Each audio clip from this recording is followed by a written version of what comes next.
অবিলম্বে গাজা উপত্যকায় স্থায়ী যুদ্ধবিরতি ও ফিলিস্তিন ইসরায়েল দুই রাষ্ট্রভিত্তিক সমাধান কার্যকরের আহ্বান জানিয়েছে চীন। বুধবার নিরাপত্তা পরিষদের বৈঠকে জাতিসংঘে চীনের স্থায়ী প্রতিনিধি হু কং এ আহ্বান জানান।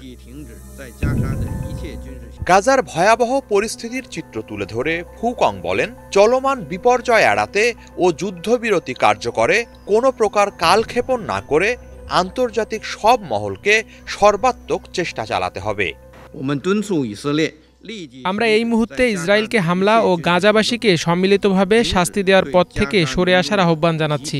প্রভাবশালী দেশগুলোর প্রতি আহ্বান জানাচ্ছি, এ বিষয়ে নিরাপত্তা পরিষদে যা করণীয় সেসব পদক্ষেপ নিতে তারা যেন আন্তরিক ও দায়িত্বশীল আচরণ করেন। গাজার চলমান দুর্যোগকে মানবসৃষ্ট আখ্যা দিয়ে চীনের প্রতিনিধি জরুরি ভিত্তিতে সেখানে মানবিক সহায়তা বাড়ানোর তাগিদ দেন। ক্ষুধাকে অস্ত্র ও মানবিক সহায়তাকে রাজনীতিকরণের বিরুদ্ধে জোরালো অবস্থান নেন তিনি।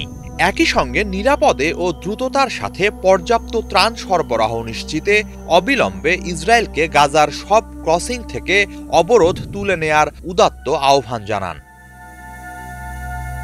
চীনের প্রতিনিধি বলেন, দুই রাষ্ট্রভিত্তিক সমাধানই কেবল মধ্যপ্রাচ্যে স্থায়ী শান্তি ও স্থিতিশীলতা নিশ্চিত করতে পারে। এছাড়া যুদ্ধ পরবর্তী গাজার শাসনভার কার ওপর বর্তাবে তার সুরাহা করতে হবে রাজনৈতিক সমঝোতার মাধ্যমেই। এ ব্যাপারে ফিলিস্তিনিদের চাওয়াকেই প্রাধান্য দিতে হবে। স্বাধীন ফিলিস্তিন প্রতিষ্ঠা ও ফিলিস্তিনিদের হাতেই নিজেদের শাসনভার থাকা, এ বিষয়ে চীনের অকুণ্ঠ সমর্থন রয়েছে। একই সাথে কবে নাগাদ স্বাধীন রাষ্ট্র হিসেবে ফিলিস্তিনের অভ্যুদয় হবে সে ব্যাপারে একটি সুস্পষ্ট রূপরেখা ও সময়সীমা নির্ধারণে বৃহৎ পরিসরে গ্রহণযোগ্য একটি আন্তর্জাতিক শান্তি সম্মেলন আয়োজনের আহ্বান জানিয়েছে চীন।